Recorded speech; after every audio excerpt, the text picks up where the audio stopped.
ที่หักหอมเสรีภาพและประชาธิปไตยทุกท่านยินดีต้อนรับทุกท่านเข้าสู่รายการเสียงประชาชนลาว Voice of the Lao People Welcome to everyone bienvenue à toutes et à tous สบายดีสวัสดีครับ Good morning bonjour สบายดีตอดอินทิราชนี่มันบ่แม่นลูกหลานเสี่ยวข่อยบ่นี่น่ะ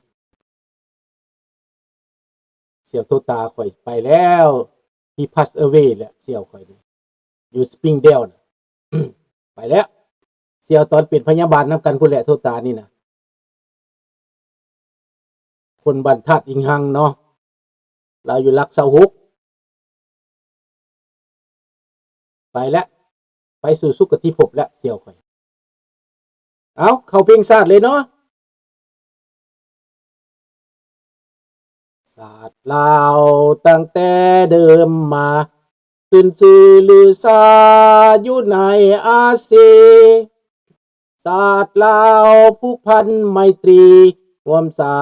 มัคคีฮักห้อมกันหากศาสตร์หากประเทศเฮาหากเจ้าปกเกตเกษาผู้มักรวมศาสนาแต่บูหันมารักษาดินแดนบ่ให้สัตว์ใดมาล้วนหาวีลบกวนหยาดแย่งสิ่งเอาไปขึ้นเขามาลู่วุ่นวายตุจนตัวตายต้านทานศัตรูช่วยเสิร์ชสู้เลือดเนื้อเสื้อเผาฟื้นผู้กูเอาบรรเทาทุกกันขอบใจเนาะสบายดีจอนสบายดีทุกท่านเนาะแม่นบ่ตอดนามสกุลเดียวกันบ่แม่นว่ะอาจจะแม่นได้อินทิราชนี่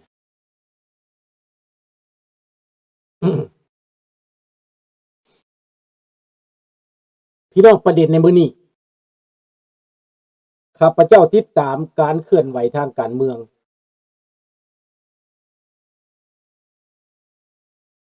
ท่านราซีปาลาวีเจ้าราซีปาลาวีลูกของอันน่ะพระเจ้าแผ่นดินอิหร่านพระเจ้าซาเนาะเคลื่อนไหวการเมืองสละความเป็นเจ้าก็ว่าได้ไปซะสละจะบ่กลับคืนครองอำนาจแบบเป็นเจ้าแบบมีพระเจ้าแผ่นดินแต่เคลื่อนไหวเป็นนักการเมืองเป็นผู้เต้าร่วมชาติจะแก้ไขปัญหาอิหร่านต่อความขัดแย้งเหล่านี้จะรวบรวมแก้ไขไปว่าขึ้นมาสมัครใจระยะข้ามผ่านที่จะเปลี่ยนแปลงชาติไปสู่ประชาธิปไตยที่จะเป็นการเมืองระดับโลกจะเปิดรวบรวมคนอิหร่านนอกประเทศ9 ล้านคนที่แตกหนีมานี้พร้อมด้วยแตกหนีมาใหม่ด้วยที่จะไปเปลี่ยนแปลงในประเทศ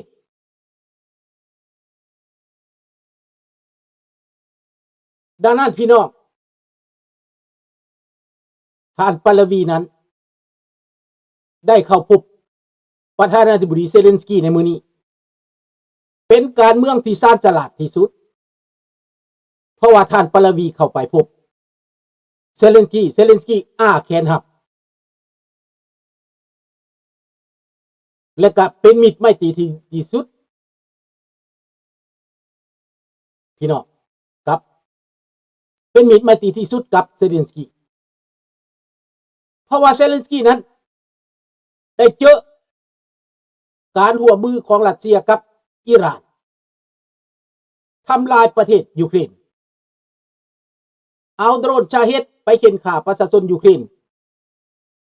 ดังนั้นท่านปาลาวีไปผูกสัมพันธ์ไว้ก่อนเพื่อจะแก้ขอคายความบาดหมางระหว่างคนอิหร่านกับคนยูเครนข้าพเจ้าว่าเป็นการเมืองที่รอบคอบเป็นการเมืองที่น่าสนับสนุนและน่าสรรเสริญของปาลาวีท่านปาลาวีไปผูกสัมพันธ์ว่าถ้าเมื่อใดเปลี่ยนแปลงระบอบการปกครองของประเทศอิหร่านรัฐบาลอิหร่านใหม่นั้น จะพัวพันและประสานงานกับรัฐบาลกรุงเคียบกรุงเทหะรานกับกรุงเคียบนั้นจะมีสายสัมพันธ์อันแนบแน่นเพื่อแก้ไขบาดหมางความเจ็บปวดและชดเชยความเจ็บปวดคือการเปิดกว้างคือความสัมพันธ์ที่ดีนี่ความสร้างสละข้าพเจ้าก็อยากให้คนลาวอยากให้เจ้าแผ่นดินอยากให้ราชวงศ์ลาวเบิ่งเขาแน่เปิดใจแน่เพื่อให้มันกว้างด้านการเมืองพี่น้องเพราะว่าการจะเอาชัยชนะแนวใดก็ตามต้องแม่นความเข้าใจของคนของโลกของมนุษย์เขาจะมางึ่มง่ำมิดอยู่บ่ได้ดังนั้นที่ราชวงศ์เดินสายร่วมกันลาวไปพบคนลาวก็เพื่อยังเสียงไปออสเตรเลียอีกบ่พอเท่าใดวันนี้วันที่28ก็จะไปพ่อแม่พี่น้องในออสเตรเลียและก็หวังว่าพี่น้องคนออสเตรเลียจะให้การต้อนรับและก็นำพาให้คณะของเจ้าฟ้าชายสุริยงสว่างนี้ได้เข้าพบรัฐบาลทุกขั้นทุกตอนให้พี่น้องชาวออสเตรเลียวางแผนให้ได้เข้าพบรัฐบาลออสเตรเลียนี่พี่น้องข้าพเจ้าก็ผูกสายสัมพันธ์ไว้กับแคนาดาแล้วเมื่อใดเพิ่นกลับมาเมื่อใดเพิ่นเปิดใจเมื่อใดเพิ่นต้องการข้าพเจ้าก็จะนำพาให้เพิ่นเข้าพบรัฐบาลแคนาดาข้าพเจ้าได้เดินเรื่องไว้แล้วคือดังข้าพเจ้าให้เห็นจดหมายจากมัคคานีนั่นแหละได้เตรียมไว้เบิดแล้วว่าเมื่อใดต้องการข้าพเจ้าจะเดินเรื่องนี้เฮ็ดเพราะข้าพเจ้าเคยประสบการณ์ด้านนี้มาแล้วในการแก้ไขปัญหาลาวนั้นแคนาดานี่ก็เป็นประเทศที่สำคัญที่สุดที่จะเปิดหาทางออกหลีกเลี่ยงสงครามหลีกเลี่ยงการนองเลือดข้าพเจ้าก็บ่มักการนองเลือดแต่ว่าถ้าบ่มีแต่แท้มันจำเป็นพี่น้องจำเป็นแต่ว่าแคนาดานี่แนะนำข้าพเจ้าอยู่ตลอดเวลาหลีกเลี่ยงการนองเลือดเป็นประเทศที่บ่มักการนองเลือดนี่ต้องการเปลี่ยนแปลงแบบตกลงกันแก้ไขกันหาทางออกนำกันข้าพเจ้าก็จะเดินตามเส้นทางนี้ไปก่อนถ้าว่าบ่ได้ถ้าว่าบ่ยอมถ้าว่าบ่เปลี่ยนถ้าว่าบ่มีทางออกก็จำเป็นต้องถอดสลักถอดสลักถอดกุปี้นะว่าซั่นไปจำเป็นแต่ว่าในตอนนี้ต้องไปตามเส้นทางที่รัฐบาลแคนาดาเขาเห็นดีนำก่อนเขาเห็นดีว่าจะหาทางออกให้จะเปิดทางให้เป็นประชาธิปไตยจะซอกทางออกทางโล่งให้ขอบใจสุขใจเด้ออันนี้สำคัญ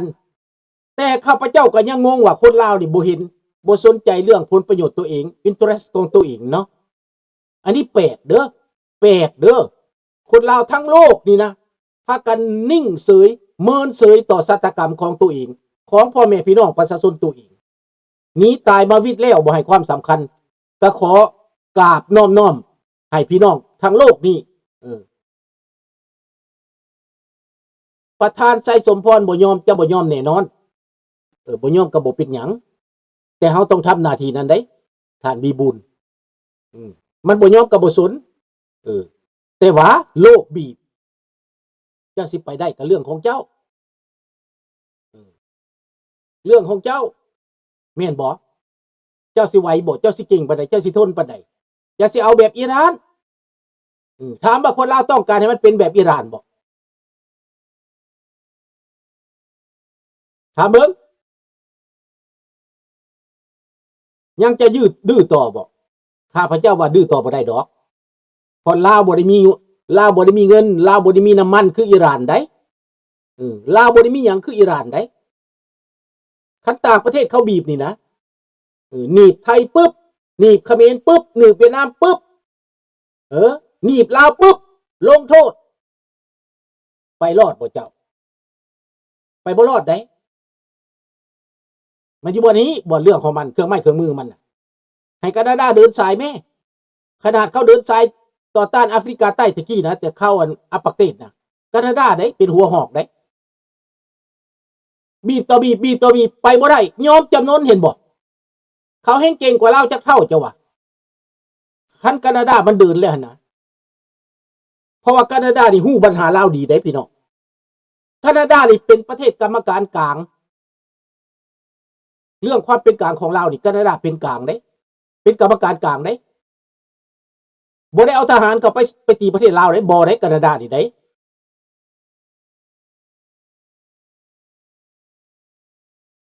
ดังนั้นประเทศแคนาดาจึงบอกว่าข้าพเจ้าไปพบแต่ละครั้งเนี่ยเขาบอกว่าความเป็นกลางของเราเขายังจับใจอยู่เขายังติดใจอยู่และเขาเป็นกรรมการกวดกาสากลอีกได้แคนาดานี่ได้มีแคนาดามีโปแลนด์มีอินเดียเห็นบ่ล่ะขั้น3ประเทศนี่เขาห้องหากันนะเจ้าคิดว่ามันจับมือกันบ่ได้อีกวะได้ได้อันนี้แหละคนลาวเฮาอย่าหมดความหวังเด้ออย่าหมดความหวังข้าพเจ้ายังมีความหวังอยู่จึงพาลูกพาหลานต่อสู้พาลูกหลานเว้ายังเมื่อมีลมหายใจคอยเป็นคนที่มีความหมายข้าพเจ้าจะบ่ยอมตายแบบตายคือคนดอกขนาดข้าพเจ้าจะบ่เป็นไว้นั่นก่อนที่จากโลกนี้ไปนะฝากความหวังไว้ให้ลูกให้หลานก่อนตอบบุญแทนคุณแผ่นดินก่อน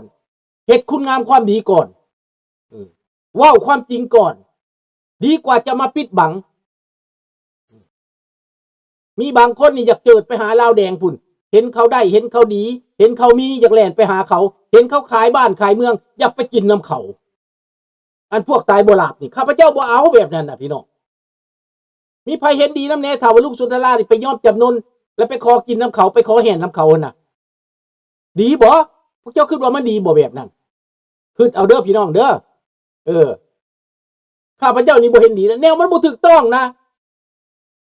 เฮาสิไปเอามันหยังเฮาต้องไปแนวมันถูกต้องเฮาเป็นชาวพุทธเฮาเป็นคนมีศีลมีธรรมเฮาเป็นคนมีมารยาทเฮาเป็นคนที่ความซื่อสัตย์ของเฮามีเป็นหยังเฮาสิไปหากินแบบนั้นเป็นหยังเฮาสิเห็นผลประโยชน์แบบนั้น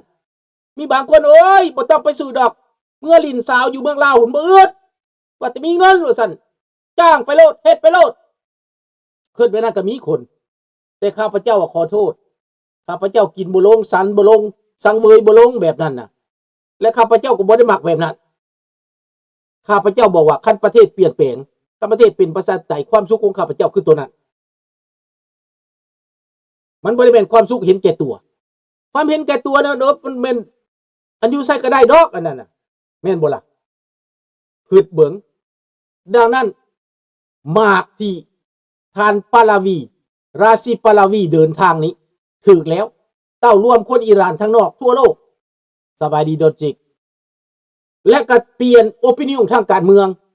ที่จะเข้าไปแก้ไขปัญหาหลังจากสงครามอเมริกาอิหร่านอิสราเอลจบลงผู้ที่เข้าไปเปลี่ยนแปลงเรื่องโปกาเซสิรวมกันให้เป็นประชาธิปไตยนี้ในตอนนี้เห็นแต่ท่านปาลาวีเท่านั้นที่ประชาชนอิหร่านทางนอกยอมรับประชาชนอิหร่านทางในจำนวนหนึ่งยอมรับแต่อาจจะบ่ยอมรับกันเป็นพวกหัวอุ่นแหงพวกอุ่นแหงนี่อยู่บ่ได้แล้วตายดับแน่ๆพวกหัวอุ่นแหงอยู่บ่ได้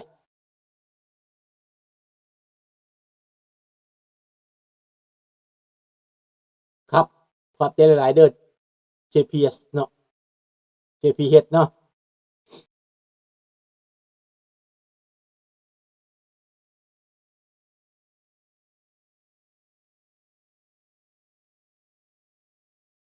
คนลาวในฝรั่งเศสต้องกืนตามเดินตามห้อยพระองค์อิงตามรัฐบาลมากกรุงก็คิดแนวนั้นเฮาก็คิดแนวนั้นว่าคนลาวต้องตื่นบ่แม่นจะนิ่งอยู่ใดเจ้าต้องออกมาใดเจ้าต้องออกมาใดเจ้าต้องเคลื่อนใดเจ้าต้องเคลื่อนไหวใดเจ้าบ่เคลื่อนไหวบ่ได้ใด